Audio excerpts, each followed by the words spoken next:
talking of sales, it looks like West Ham are going to let Marko Arnautovic go. What they've said to us, let's just recap on this deal. Marko Arnautovic wanted to leave West Ham. West Ham didn't want to lose him. But what they've said is that they are willing to accept a, quote, terrible deal for Marko Arnautovic, who has burnt his bridges and everybody, again, quote, wants him out. That's what club sources, very good club sources, have told us here at Sky Sports News. So, Michael Bridge, just bring us up to date with this.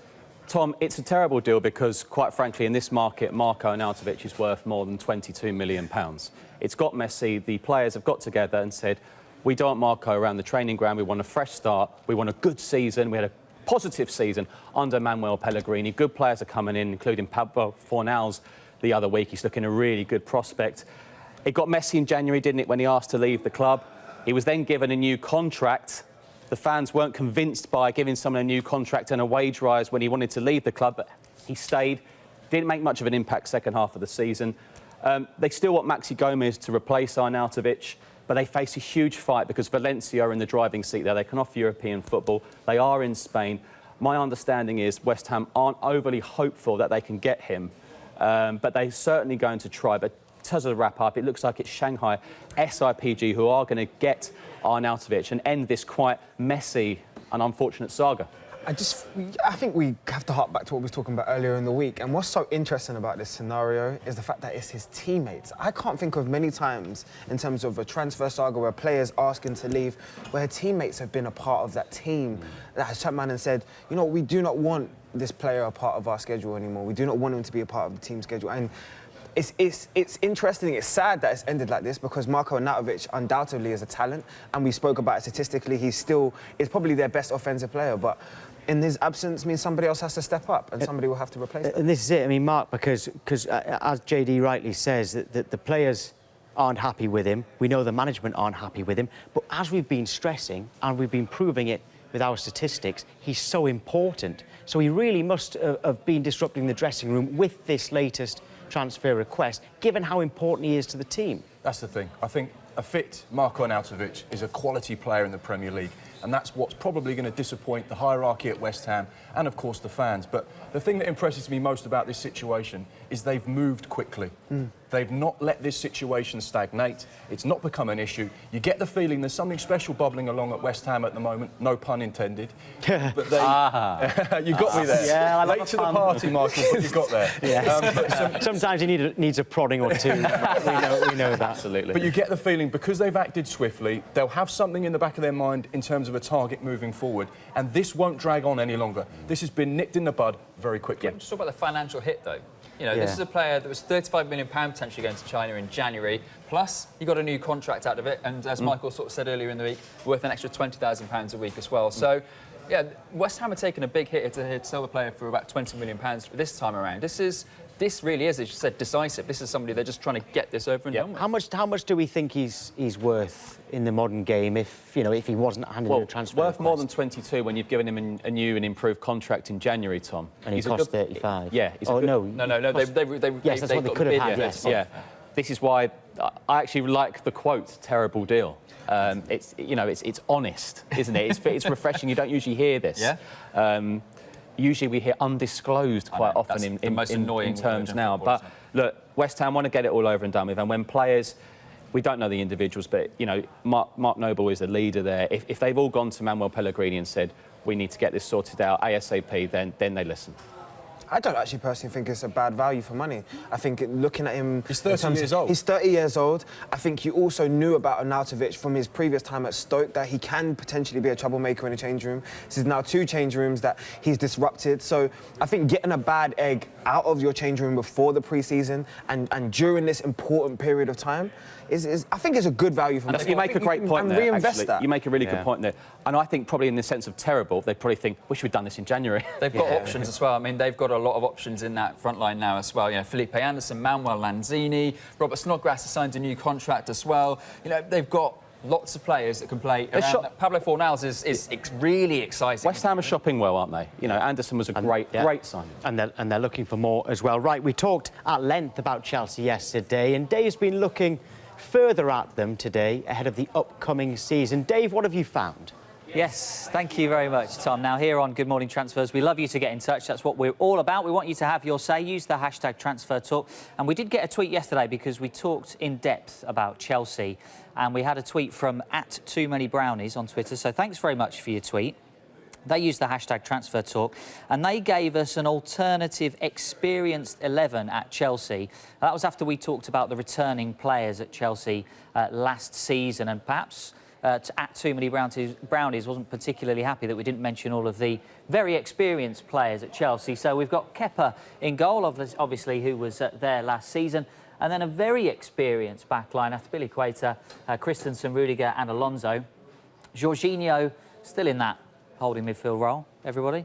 Kante and Kovacic there in midfield, and the front three of Willian, who we know Barcelona and Atletico Madrid have both been interested in the last year or so. Christian Pulisic, who has come in this summer from Borussia Dortmund, and the very experienced Olivier Giroud. And the question was posed to the team, the transfer team, where do you think the youth will play in that team? Who's going to get in that? There's also no Pedro there as well. So it's David Luiz, yeah. so plenty of experienced players. 11. I mean, has anybody got a particular youngster who they think is ready now to break into that 11? Well, there's two. There's Loftus-Cheek and Hudson-Odoi. I mean, those are the two that, you know, obviously Hudson-Odoi's out for a good while with his ankle injury. But look, that was the problem last year, wasn't it? It was the They're both injured, actually. Would Sarri play? Either of those two, they came into the team, results increased, a little bit of sort of better atmosphere around Stamford Bridge as well. Yes, they're out, but again, as we've all been discussing, Frank Lampard isn't necessarily looking at the first game, he's looking at 6 months, he's looking at the end of the season, so... I'm going to suggest someone else there. You said there Hudson-Odoi, Yep. I agree with you. You said Loftus-Cheek, Yep. I agree with you. I'm actually going to add Tammy Abraham. I do think that Abraham can get in ahead of Olivier Giroud. I think just purely the fact that it's worth a go. Giroud's an excellent player, but he doesn't score that many goals. Why not give Abraham a try? Yeah. Give him the first 5 games, see how he does, and he could well be the first choice. See, Tom, this is why I like you. You've got great minds think alike. This is why I like you. 25 goals. I don't like arguing. 25 goals last year in the Championship. I mean, he's proven that he can be a goal scorer in English football. Give him a chance at the top level. Give him a chance with better players that's going to service him, and give him a chance to shine. Tammy is the man that can lead that front line. That is what is exciting, JD, isn't it? It is, because he is taking a massive leap. You know, he's had good loan spells, absolutely, but you're going up a real ladder with Chelsea. A lot of expectation in the Champions League, so it is very exciting. Looking at that team Dave put out, that's still an excellent team. Yeah, it's really excellent team. Now, you look at the moment, you look with at... a strong bench. Absolutely. Now, the problem is Eden Hazard. What a loss. You know, that's a huge loss. If Chelsea can get through the summer and January, because not many signed too many in January, but that is still an excellent team if Pulisic hits the ground running. Now, you look at Manchester... We're talking about the race to the top 4. Manchester United, a lot to do. Arsenal, a lot to do. We're not too sure about Tottenham at the moment in terms of the transfer window. It is exciting. I look at a lot of their loan players. Jody Morris won everything at youth level. I just wonder if some of those youngsters might say, well, give them back to Derby, or maybe to another Championship club. Just to counteract what you're saying there, I think, like you say, it's an incredible set of players at Chelsea. But I'm just going to chuck a few names at you right now, just to flip things on its head. Here we go. And it's all about the manager having courage. Yeah. In December 2016, Jurgen Klopp put a young man in at 18 years old at right back by the name of Trent Alexander-Arnold. Yep. What happened to him? Now regarded potentially as one of the best right backs in world football. Last season, Bournemouth, Eddie Howe chucked in a young 20-year-old by the name of David Brooks. Yep. He's been linked with a move away.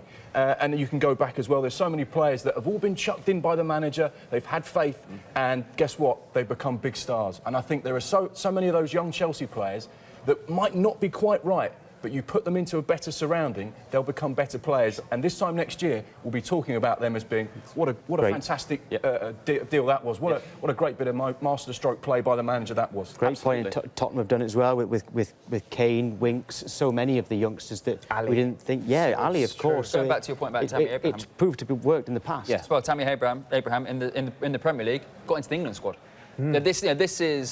These players they've got at Chelsea aren't just highly regarded. You know, Trevor Chalobah and Mason Mount both trained with England before the World Cup, before going out to the World Cup. These are players that, if they make the break this season, they could be in international teams. Yeah. You know, in the next couple of windows as well. So you never know. I think the X factor as well that we're sometimes, I know Frank has taken a lot of the attention, but Jody Morris and Chris Jones coming in, they have that pursuit to kind of want to bring the youth through. Yeah. Jody's been very vocal. We saw the interview yesterday. He's been very vocal about wanting to establish this Chelsea Academy, which he feels is the best in the world, and bringing those stars through. Yeah. And that will give such an incentive to every young player on that training ground. He won everything at youth level for Chelsea Football Club. Everything. The UEFA Youth League, the FA Youth Cup, so the Premier League Youth League. He will know. Joe Edwards as well. Coming up. Exactly. I tell you what, it's a test of character. It absolutely is. We want to hear from you as well. Hashtag transfer talk. A few Chelsea fans have got in touch. We've got some West Ham fans as well getting in touch about the Arnautovic story in a moment. But Jake says that in terms of who can break into that 11 that we were showing you there, that Dave was showing, he says, Jake says, I think Mason Mount can break into the Chelsea first team. He knows Frank Lampard and he can rule the attacking midfield. He can score goals and provide goals as well. Good point. Another tweet as well. It's kind of agreeing what we were saying at the start. Says that Abraham has to start. Hudson-Odoi and Loftus-Cheek have to start. So a few of you getting in touch there on Chelsea. I think that was a really good point there, that we must stress that Frank Lampard is coming into what is already a very good side. But he's also got very good youngsters coming through, which is why we've been talking about how exciting a time this is for Chelsea. Right, back to the Arnautovic story, because we've got some tweets from West Ham fans as well. Richard says, I'm a West Ham fan. I believe that we should let Arnautovic go. If he really wants to go, then let him. If he stays, he's not going to give his best. As he doesn't want to be here, and then Gomez can replace him. We know that West Ham want Gomez, and that would be a very good replacement. Steve suggests a different replacement, actually. He says West Ham need to go all out for Callum Wilson, a proven goal scorer now, and he is level-headed. OK, keep your tweets coming in. We love getting you involved, so hashtag transfer talk at Sky Sports News.